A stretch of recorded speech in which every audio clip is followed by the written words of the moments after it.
March 29th, 2025. Welcome to This Week in Waukesha, the podcast series, the new podcast series.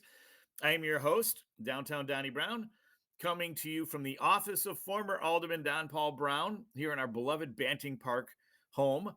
I am joined by the extraordinary young producer, the mighty Max Martinson, at our WAUK studios in Radio Park on Victory Drive, excuse me. And we have another guest that's running for elected office. This is Stephanie Fidlin, a candidate for our School District of Waukesha board. Stephanie, how are you? Good. How are you? Good, good. So glad you can join us. And as Stephanie Yeah, thanks for knows, it having me. was a rather interesting week with the Freeman article relating to my podcast and another school board candidate, Sam D'Amico, and his educational status. And well, we're glad we're having a lot of listeners. It's unfortunate that it's really there's been too deep of a dive in such a very pedantic issue, and of course, I accept my responsibility for the mistakes I made in contributing to that. But this is about Stephanie. But Stephanie, because you share, you're running kind of as a on the same platform with Sam and with Angelique Byrne, wanted to give you an opportunity to just kind of speak out on all the big spotlight surrounding Sam's status as a student or Yeah, non-student. I think, like I mentioned in the Freeman, he's met all the legal requirements to appear on the ballot. He's completed classes. He's waiting to walk in June for commencement. And again, I just think he's an incredibly ambitious young person who's stepped up to take on a big challenge like this and represent students on the board. And so, yeah, I think he has a unique voice. So, Sounds great. And I like that emphasis on unique voice. And I thought that's what I found intriguing about his candidacy and what he brings to the table. But again, this is now about you. Stephanie, for our viewers, is a registered nurse and a certified emergency nurse. She has three children in the Waukesha School District. Slow down, Don. And has been active in her PTO for the last 9 years and is a former co-president, which I think is also a unique body of experience, given that I don't know if as many parents are involved in the parent teacher organizations at their respective children's schools. But so Stephanie, why tell us why you want to, what is your why do you want to run, as your website says? yeah. So, like you mentioned, I've been involved in PTO work since my oldest started 4K. And so that's been a lot of, fundraising and volunteering. And then as I, had gotten more into it, I eventually ended up leading as co-president.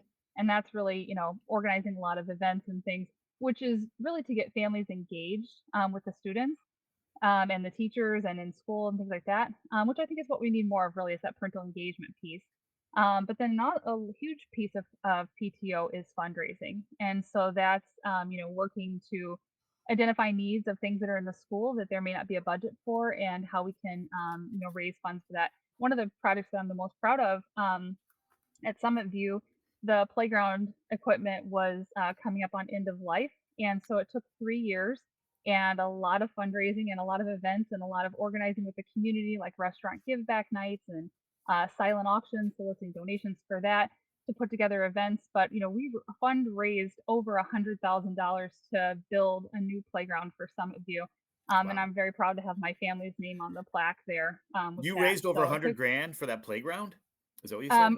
as part of the PTO, Or like the as PT, part of, yeah. and I was But still, co-president for 2 years, but it was the many families. organization raised 100,000. I The apologize for, yeah. organization raised over a hundred That's thousand dollars. Yep. incredible.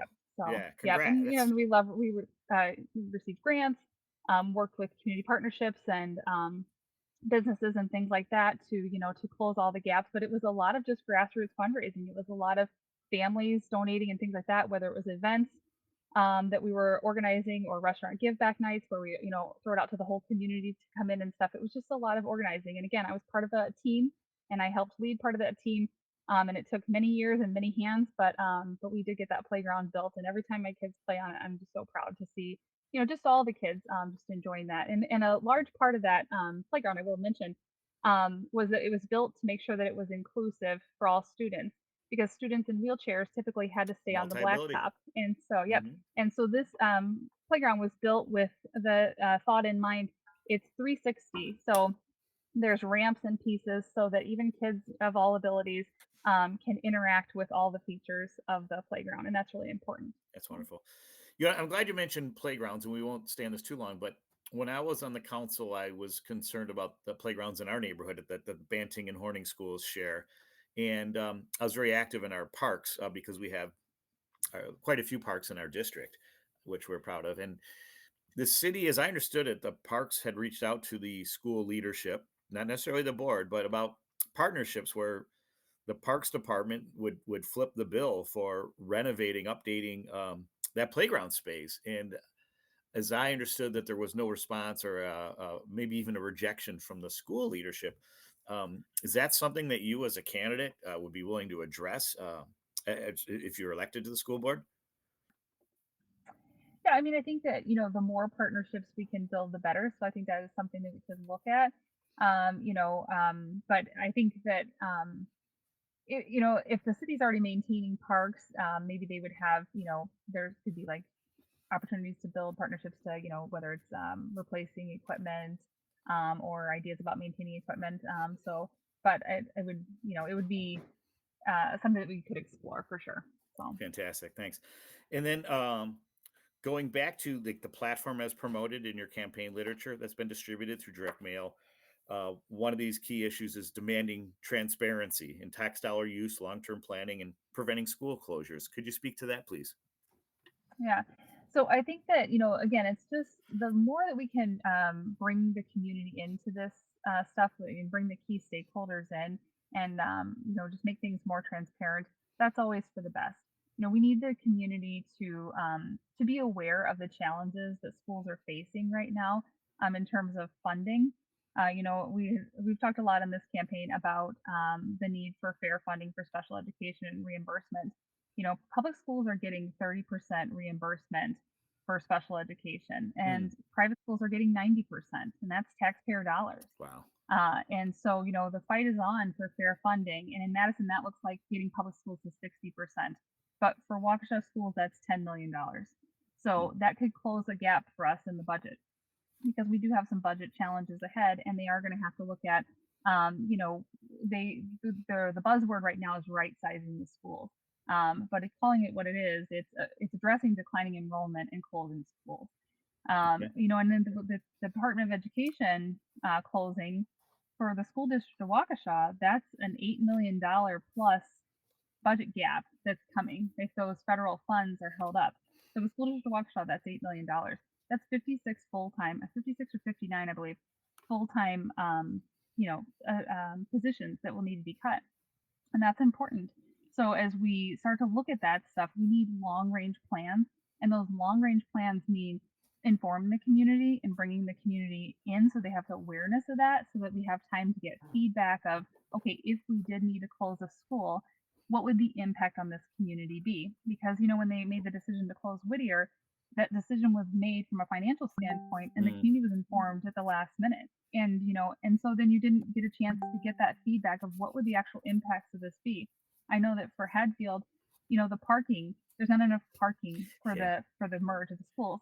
So the neighborhood around it is inundated. Those Mm, taxpayers have this huge, impact every day at drop off and pickup of all these cars in the streets and everything. So those are some of the things that I think that it's important to bring people in early on that. When we talk about transparency, we talk about making the community aware, getting that feedback, conducting those surveys that they used to do and things like that, so that we can know what do the people want, and you can operate from that accountability standpoint. interesting. Another platform is expand elective offerings to meet future job needs, particularly in STEM careers. And it seems, I would think that that's a unanimous front from all sides that they want to promote STEM education and related careers. And I certainly applaud that. But what about all the other educational offer? I guess some people call them the soft, but history is very important to me. Um, English, effective writing and communication, arts, all those. how do we balance that and kind of keep those other programs on the forefront, or at least make a case for them being relevant? Yeah, I mean, the most concrete example I can give is this. I have a fifth grader. He's at Summit View, and Summit View fifth grade has a long, great tradition of doing the wax museum. The fifth grader chooses a person that they want to be their project for the living wax museum, and it can be a celebrity, it can be a historical figure, it has to be a real person. And they do a project where they study that person, they write a paper about the biography of their life, um, and they have to memorize a short little piece. And then they, dress in costumes. So they help design their own costume of what they're going to wear.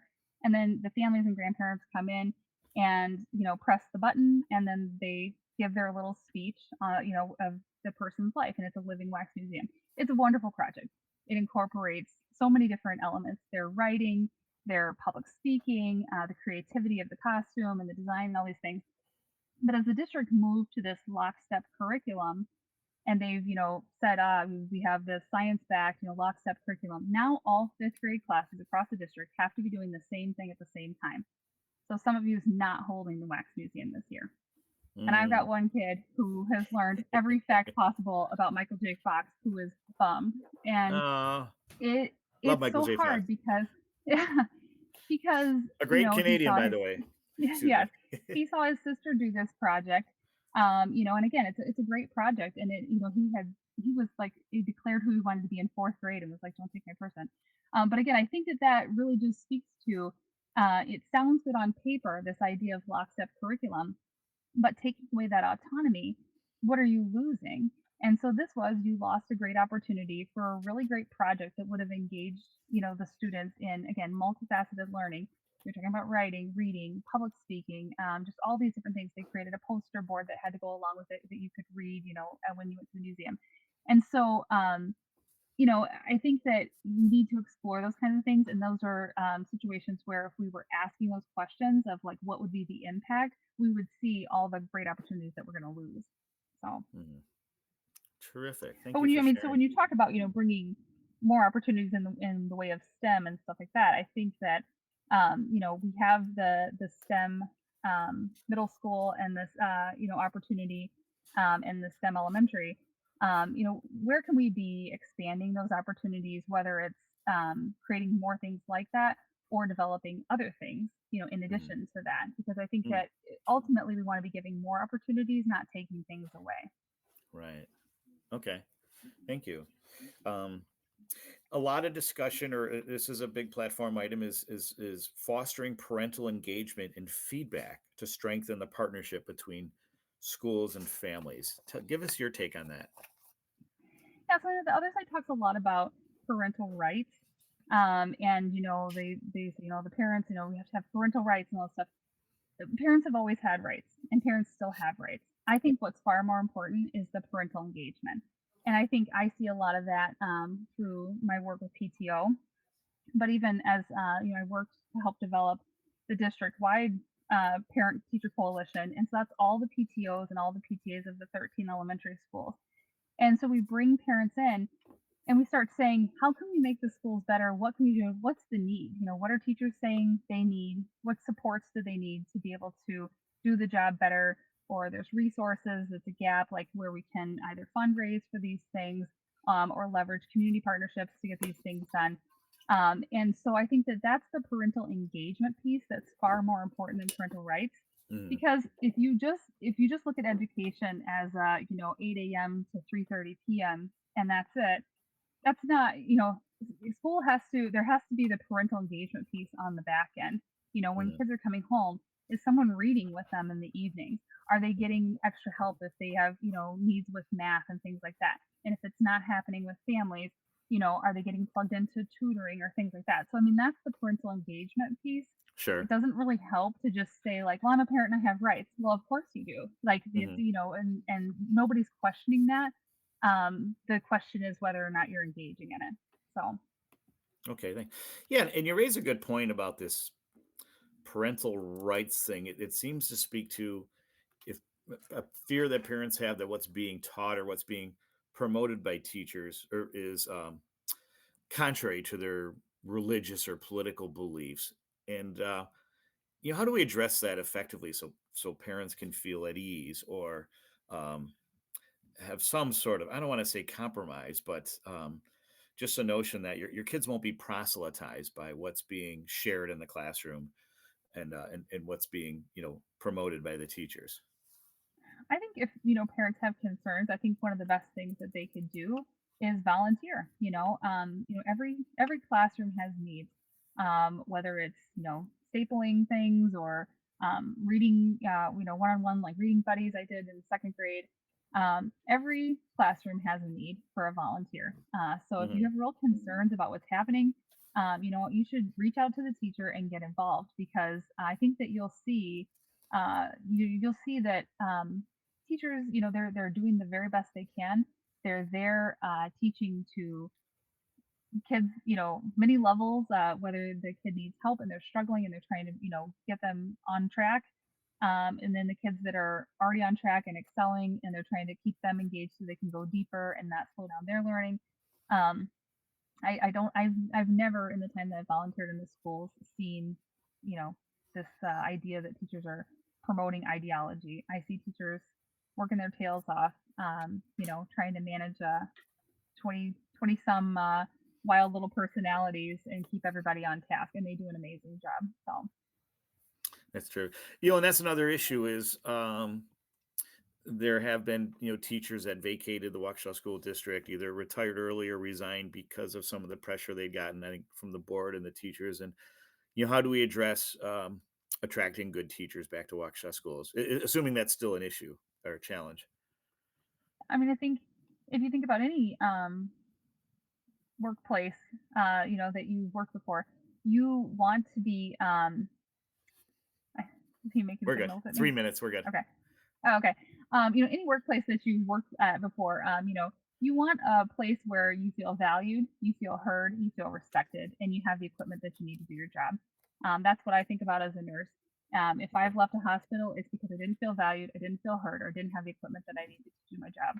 So I think if we can address those things, and as a board member, I would be wanting to get that direct feedback from the teachers, Sure. whether it was through surveys or just going and interacting and just seeing what are the resources that you need, what are the gaps, and how can we be supporting you better so that you can do the job that you do so well to the best of your ability. So, That sounds great. And speaking of feedback, Stephanie, I know you're spending the rest of the day, the last Saturday before the election this Tuesday, hitting the bricks, canvassing, going door to door. And and I know you've done that throughout your campaign. What has been some of the feedback from Waukesha voters, from residents about concerns they have with their schools or ideas or recommendations? I think a lot of people are concerned with the stuff coming down nationally with the push to close the Department of Education. They are concerned about what the impact will be on the local public schools. But we do hear all the time older people saying, I'm retired. I don't have kids in the schools anymore. I don't worry about the school board. And I think that the biggest message we've tried to spread is that local schools matter. Even if you don't have kids in the schools, even if you're retired, the quality of the schools and how they're doing, it matters tremendously for our community. It Mm, matters directly for the students that are graduating from these schools that are going to be members of our community, whether they're able to get good paying jobs, whether they're able to be productive citizens, but it also matters for your home values. You want your property value to be strong because people would want to move to Waukesha for the schools.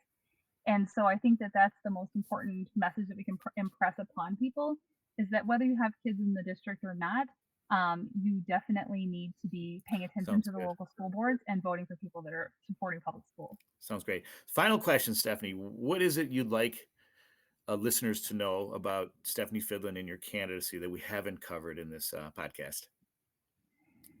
I have been advocating for our schools, as a member of the PTO and doing things in the district and volunteering. And whether or not I'm elected to the board, that work is going to continue. And I will continue speaking up for our students, fighting for our schools, volunteering, fundraising, doing the work to meet the need and make sure that every kid has a great opportunity for a quality public education. So for me, that's not going to stop. So. Sounds great. Stephanie Fidlin, candidate for Waukesha School District. Thank you so much for spending this Saturday morning with us, longer than you expected. Thanks for your That's patience and okay. indulgence. I want to thank the mighty Max Martinson for doing a great job in fixing some of these technical hiccups we had. Stick around for podcast number 2. Stephanie, good luck with the rest of your campaign, especially with today's canvassing, and I'm sure tomorrow's and Monday's. And to all our listeners, be sure to vote on Tuesday. If you don't, you are a fool on April Fool's Day. If you don't get out and make your voice heard, if you haven't voted already, please remember also that safety is everyone's responsibility. So are good public schools. So is and good mental health is everybody's right. Go Ramila Mahagav Goler and see ya.